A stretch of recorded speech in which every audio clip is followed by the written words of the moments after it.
من الشیطان الرجیم بسم اللہ الرحمن الرحیم وَكَمْ قَسَمْنَا مِنْ قَرْيَةٍ كَانَتْ ظَالِمَةً وَأَنشَأْنَا بَعْدَهَا قَوْمًا آخَرِينَ، اور ہم نے کتنی ہی بستیوں کو ہلاک کر دیا جن کے رہنے والے ظالم تھے، ان کے بعد ہم نے دوسری قومیں پیدا کی۔ یہ سورہ انبیاء کی 11ویں آیت ہے۔ اس میں اللہ تعالیٰ ان بستیوں کا تذکرہ فرما رہے ہیں جس کے رہنے والے ظالم تھے، جو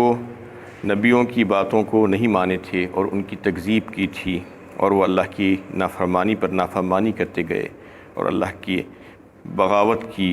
اس لیے اللہ تعالیٰ نے ان کو تباہ کر دیا۔ وَأَنشَأْنَا بَعْدَهَا قَوْمًا آخَرِينَ،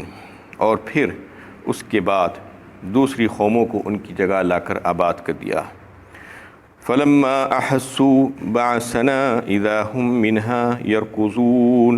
پھر جب انہوں نے ہمارے عذاب کو آتا ہوا محسوس کیا تو اس بستی سے بھاگنے لگے۔ لَا تَرْكُضُوا وَارْجِعُوا إِلَى مَا أُتْرِفْتُمْ فِيهِ وَمَسَاكِنِكُمْ لَعَلَّكُمْ تُسْأَلُونَ، ان سے کہا گیا مت بھاگو، اپنے سامان زندگی اور عیش اور اپنے گھروں کی طرف لوٹ جاؤ، شاید کہ تم سے اس کے بارے میں پوچھا جائے۔ اور پھر جب ہمارے عذاب کو انہوں نے آتا ہوا دیکھا تو وہ بدحواسی کے عالم میں بھاگنا شروع کرے، اور جب وہ بھاگ رہے تھے تو رکس کا لفظ یہاں پر اللہ تعالیٰ لائے ہیں۔ رکس کا مطلب یہ ہے کہ گھوڑے پر بیٹھ کر ایڑ لگانا، تیز دوڑنے کے لیے ایڑ لگانا، تو اس طریقے سے تیزی کے ساتھ وہ بستی سے نکلنے کی کوشش کرنے لگے۔ جب اللہ کے عذاب کے آثار کو انہوں نے دیکھا تو اس وقت انہیں کہا گیا کہ مت بھاگو یہاں سے، لا ترکضوا وارجعوا، اور لوٹ جاؤ اسی کی طرف، الی ما اترفتم فیہ، جس میں تمہاری سامان زندگی تھی، عیش و ترف کے سامان تھے، تمہاری حیات تھی، اور تم جو عیش و عشرت کر رہے تھے وہ سب کچھ تمہارا تھا، وہاں پر تم اس پر بڑا اتراتے تھے۔ آج جاؤ وہیں پر، ومساکنکم، اور تمہاری حویلیوں میں لوٹ جاؤ، لعلکم تسألون، تاکہ تم سے کچھ سوال و جواب ہو جائے، تم سے پوچھا جائے کہ کیا تم نے کیا تھا اور تم کو کیا حکم دیا گیا تھا اور تم نے کیسی نافرمانی کی تھی۔ وہ سارا سامان زندگی تمہارا اور تمہاری حویلی اور مسکن اور جو لوگ جن پر تمہیں توڑا تھا وہ سب کے سب غائب ہو گئے۔ قالوا یا ویلنا انا کنا ظالمین، اس وقت کہیں گے ہم پر افسوس کہ ہم بڑے ہی ظالم تھے۔ یہ تمام چیزیں دیکھ لینے کے بعد جب ان کو احساس ہوا اور کہنے لگے کہ ہم ہی ظالم تھے، یعنی جب احساس ہونا ان کو فائدہ نہیں پہنچایا، جبکہ احساس تو پہلے ہی ہونا چاہیے۔ عذاب کے آنے سے پہلے اللہ تعالیٰ کی نافرمانی کرتے وقت یہ بات سوچ لینا چاہیے کہ اس کی وجہ سے ہم پر عذاب آ سکتا ہے۔ اس طریقے سے انہوں نے اس وقت اس بات کو تسلیم کیا، لیکن بے فائدہ۔ فما زالت تلک دعواہم حتی جعلناہم حصیدا خامدین، چنانچہ وہ اسی طرح پکارتے رہے یہاں تک کہ ہم نے ان کو کٹی ہوئی کھیتی اور بجھے ہوئے انگاروں کی طرح نیست و نابود کر دیا۔ یعنی وہ کتنا ہی چلائے، کتنا ہی پکارے، کتنا ہی عذاب سے بچنے کی کوشش کرے، بھاگ دوڑ مچائے اور باہر نکل جانے کی کوشش کی، لیکن اللہ کا عذاب آ جانے کے بعد پھر ان کو گھیر کھری رکھتا ہے۔ اور ان کی مثال اللہ تعالیٰ دے رہے ہیں کہ کیسا ہم نے ان کو خاموش کر دیا، یعنی ایسا خاموش کر دیا کہ وہ سارا شہر خاموشاں بن گیا۔ اور ان کی مثال بالکل ایسی ہے جیسے کٹی ہوئی کھیتی اور بجھے ہوئے انگارے، یعنی کھیتی کٹ جانے کے بعد کیسی ہو جاتی ہے، کہیں پر کچھ نظر ہی نہیں آتا، تھوڑی دیر پہلے ایسا دکھتا رہتا ہے کہ لہلہا رہی ہے چاروں طرف، لیکن جب کٹ جاتی ہے تو کٹ کر بالکل ختم ہو جاتی ہے۔ اور آگ کے بجھ جانے کے بعد جو راکھ پڑ جاتی ہے وہ راکھ میں کیا باقی بچتا ہے، بالکل ایسی حیثیت وہ لوگوں کی زندگیوں کی اللہ تعالیٰ نے کر دی کہ ان کے پاس سے سب کچھ کھینچ لیا اور ان کو مار کر وہیں پر ختم کر دیا۔ وَمَا خَلَقْنَا السَّمَاءَ وَالْأَرْضَ وَمَا بَيْنَهُمَا لَاعِبِينَ، اور ہم نے زمین و آسمان اور دیگر مخلوقات کو جو ان کے درمیان ہے لہو لعب اور کھیل کود کے طور پر نہیں بنایا۔ اس میں اللہ تعالیٰ یہ بات فرما رہے ہیں کہ یہ ساری کائنات، عظیم الشان کائنات کو ہم نے جو بنایا ہے وہ ہماری حکمت بالغہ کے تحت اور قدرت کاملہ کے تحت بنائی گئی ہے۔ یہ کوئی کھیل تماشا نہیں ہے، یہ کوئی لہو لعب نہیں ہے، یہ بیکاری کا مشغلہ نہیں تھا کہ ہم نے اس کو ایسا ہی بنا دیا، کیونکہ ایسا کہتے تھے وہ لوگ جو منکرین تھے، جو منکرین اسلام تھے اور جو اللہ کے نبی صلی اللہ علیہ وسلم کی رسالت کو نہیں مانتے تھے۔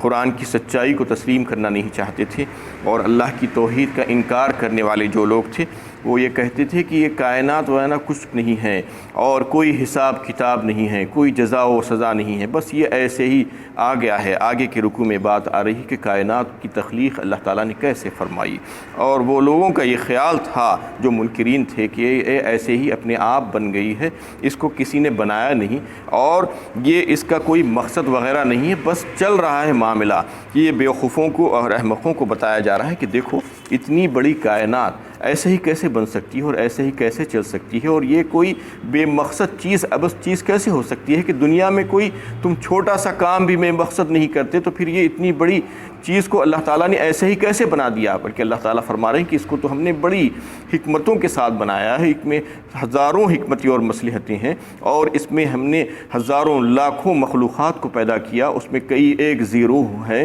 اور کئی ذی عقل ہیں، ذی شعور ہیں، انسان ہیں، جن ہیں، اور کئی ایک دوسری مخلوقات ہیں، اس کو ہم نے بنایا، اس کو بالکل ایسا نہیں بنایا۔ اور اس کے تعلق سے اللہ تعالیٰ فرماتے ہیں کہ یہ جو کہنے والے ہیں وما خلقنا السماء والارض وما بینہما باطلا ذلک ظن الذین کفروا فویل للذین کفروا من النار۔ سورہ صاد پارہ 23 میں اللہ تعالیٰ فرماتے ہیں کہ ہم نے آسمان و زمین اور جو کچھ ان کے درمیان ہے بیکار، بے انجام، بے نتیجہ نہیں بنایا، بلکہ یہ کافروں کا ظن و گمان ہے، لہٰذا کافروں کے لیے بڑی خرابی ہے، ان کی آگ سے تواضع کی جائے گی اس بات کے کہنے پر۔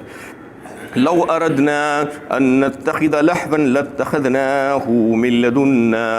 ان کننا فاعلین۔ اگر ہم اس کائنات کو کھیل تماشا بنانا چاہتے تو اپنے پاس ہی سے بنا لیتے، اگر ہمیں بنانا منظور ہوتا تو اس سے ہمیں کون روک سکتا تھا؟ اس میں اللہ تعالیٰ فرما رہے ہیں کہ اتنی بڑی کائنات بنانے کی کیا ضرورت تھی؟ اگر کوئی مشغلہ ہی کرنا چاہتے تو وہ مشغلے کے لیے بہت سی چیزیں ہمارے پاس موجود تھی، ہم وہیں پر اس کو جو ہے مشغلے کے طور پر بنا لیتے، کھیل کود کر لیتے، لیکن ہمارا مقصد یہ نہیں تھا۔ بل نقذف بالحق علی الباطل فیدمغہ فاذا هو زاہق ولکم الویل مما تصفون۔ بلکہ واقعی یہ ہے کہ ہم باطل پر حق کی ضرب لگاتے ہیں تو باطل کا دماغ پاش پاش ہو جاتا ہے۔ تم پر افسوس کہ ایسی باتیں گھڑتے ہو جو تمہاری تباہی کا باعث بنیں گی۔ اس میں اللہ تعالیٰ کائنات کے پیدا کرنے کا مقصد، اصل جو مقصد تھا وہ بیان فرما رہے ہیں کہ دنیا میں جو حق و باطل کی کشمکش جاری ہے، دنیا میں جو سچ اور جھوٹ سے جو تصادم چل رہا ہے، اس کے لیے اللہ تعالیٰ یہ فرماتی ہیں کہ ایک طرف تو حق ہے، سچ ہے اور خیر ہے، اور دوسری طرف باطل ہے اور شر ہے اور جھوٹ ہے، اور ہم یہ کرتے ہیں کہ حق کو اور سچ کو لے کر جو ہے اس کو باطل پر دے مارتے ہیں، یعنی اس کا دماغ پر مارتے ہیں، اس کا بھیجا پاش پاش ہو جاتا ہے اس کی وجہ سے، اور پھر حق کو غالب کرتے ہیں اور باطل اور جھوٹ جو ہے اس کو مغلوب کر دیتے ہیں۔ یہ اصل مقصد ہے، اور دوسرے کئی ایک مقاصد کائنات کی تخلیق کے اللہ تعالیٰ بیان فرما رہے ہیں کہ انسان ذکر کرنے والا بنے، شکر کرنے والا بنے، اور نیکوں کو ان کی نیکیوں کا صلہ اور جزا ملے، اور بدوں کو ان کی بدیوں کی سزا ملے۔ اور یہ دنیا کو اللہ تعالیٰ، یہ کائنات کو ایک آزمائشی طور پر بنائے ہیں، اس میں بہت سی مخلوقات کو رکھے ہیں، اور ان کی آزمائش اور امتحان چل رہا ہے کہ کون اختیارات کا صحیح استعمال کرتا ہے اور کون ہے جو اختیارات کا غلط استعمال کرتا ہے، کیونکہ تھوڑے سے ارادے اور اختیار کی آزادی اللہ تعالیٰ نے اس دنیا میں ان کو اس دنیاوی زندگی کی حد تک دے کر رکھی ہے، اور یہ دیکھ رہے ہیں کہ کون اختیارات کو صحیح استعمال کر رہا ہے، اور بالکل ایسے اللہ تعالیٰ کے حکموں کے مطابق اور اللہ تعالیٰ کو راضی کرنے کے مطابق وہ اختیارات کو استعمال کر رہا ہے، یا جو ہے ان کو ناراض کر کے جا رہا ہے۔ یہ دیکھنا اللہ تعالیٰ کا مقصد ہے، اور اس کائنات کو بنانے کا اصل مقصد یہی تھا کہ حق کو لے کر باطل پر ماریں اور باطل کا سر پھوڑ دیں اور اس کو نیست و نابود کر دیں۔ یہ جو ہے یہ باتیں تم جو بنا رہے ہو وَلَكُمُ الْوَيْلُ مِمَّا تَصِفُونَ، تمہارے لیے بہت بڑی خرابی ہے اس میں۔ یہاں حق سے مراد علم ہے اور باطل سے مراد ظن و تخمینہ ہے۔ علم وہ علم جو اس سے پہلے آپ کے سامنے بات آ چکی ہے کہ علم اسے کہتے ہیں جو وہی ہے، جو علم وہی ہے قرآن اور حدیث کا علم۔ اس کے علاوہ دوسرے جو سارے علوم جو کہے جاتے ہیں وہ فن ہیں، وہ جو ہے دنیا کمانے کی خاطر، کسب معاش کی خاطر لوگ کرتے ہیں، ہنر کہا جا سکتا ہے اسے، لیکن علم نہیں۔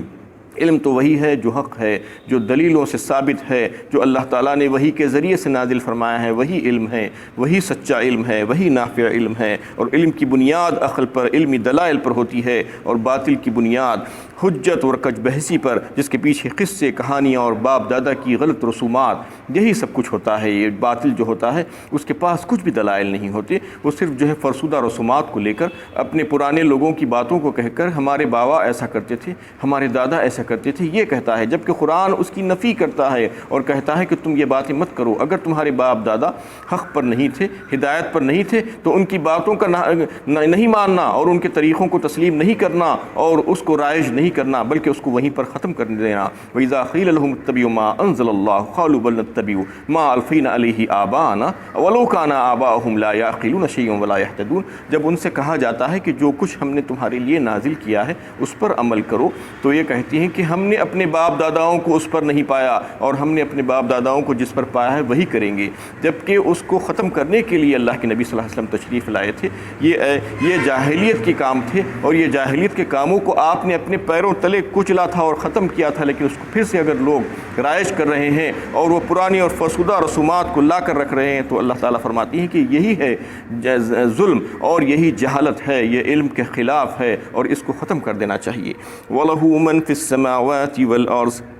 وَمَنْ عِنْدَهُ لَا يَسْتَكْبِرُونَ عَنْ عِبَادَتِهِ وَلَا يَسْتَحْسِرُونَ، اور جو مخلوق آسمانوں اور زمین میں ہیں اسی کی مملوک ہے، اور جو اللہ تعالیٰ کے پاس ہیں اللہ تعالیٰ کی عبادت سے سرتابی نہیں کرتے اور نہ عبادت سے اکتاتے ہیں۔ یسبحون اللیل والنہار لا یفترون، دن رات مصروف تسبیح رہتے ہیں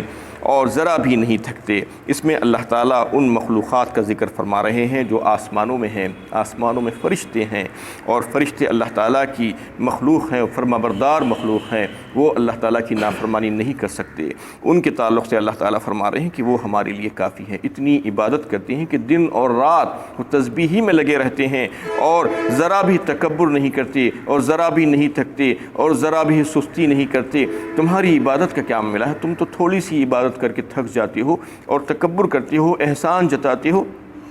جبکہ ہمارے پاس جو ہمارے بندے ہیں، جو فرشتے ہیں، جو آسمانی مخلوق ہیں، وہ تو ذرا بھی نہیں تھکتے اور ذرا بھی تکبر نہیں کرتے، وہ تو فوراً عبادت ہی کرتے جاتے ہیں، دن اور رات 24 گھنٹے ان کا کام ہی عبادت کرنا ہے۔ ام اتخذوا آلہۃ من الارض ہم ینشرون، کیا لوگوں نے زمین کی مخلوقات میں سے اپنے لیے معبود بنا لیا ہے؟ کیا وہ مردوں کو زندہ کر سکتے ہیں؟ اس میں اللہ تعالیٰ یہ فرما رہے ہیں کہ جنہوں نے الہ بنایا اللہ کو چھوڑ کر کسی اور کو، زمین کی چاہے وہ کوئی مخلوق ہو، ان کو جب انہوں نے الہ بنایا، چاہے وہ انبیاء کرام ہو، چاہے وہ صلحاء امت ہو، چاہے اور کوئی ہو، بت ہو، یہ سب کے سب ایسے بے اختیار ہیں کہ وہ یعنی لوگوں کو زندہ کرنا تو چھوڑو، ایک مچھر کا پر بھی نہیں بنا سکتے۔ کئی ایک مقامات پر اللہ تعالیٰ نے ان کی بے بسی کا اظہار فرمایا ہے کہ وہ کتنے بے بس ہیں کہ وہ جو ہے کچھ بھی نہیں کر سکتے، وہ تو ایک مکھی کو بھی پیدا نہیں کر سکتے، اور ایک مکھی اگر ان سے کچھ لے کر بھاگ جائے تو اس کو بھی چھڑا نہیں سکتے۔ تو یہ بے بسی کا عالم ہے، تو پھر ان کو الہ کیسے کہتے ہو تم؟ یہ سوال اللہ تعالیٰ کر رہے ہیں کہ تم نے ان کو یعنی ہماری مخلوقات جو کمزور اور بے بس مخلوقات ہیں اور بے اختیار ہیں، ان کو اللہ کے ساتھ تم نے شریک کر لیا۔ کیا تمہیں کچھ پتہ ہے کہ وہ مردوں کو زندہ کر سکتی ہیں؟ مردوں کو زندہ کرنے والا اللہ ہے، اور جو مردوں کو زندہ نہیں کر سکتا وہ رب کیسے ہو سکتا ہے؟ وآخر دعوانا ان الحمد للہ رب العالمین۔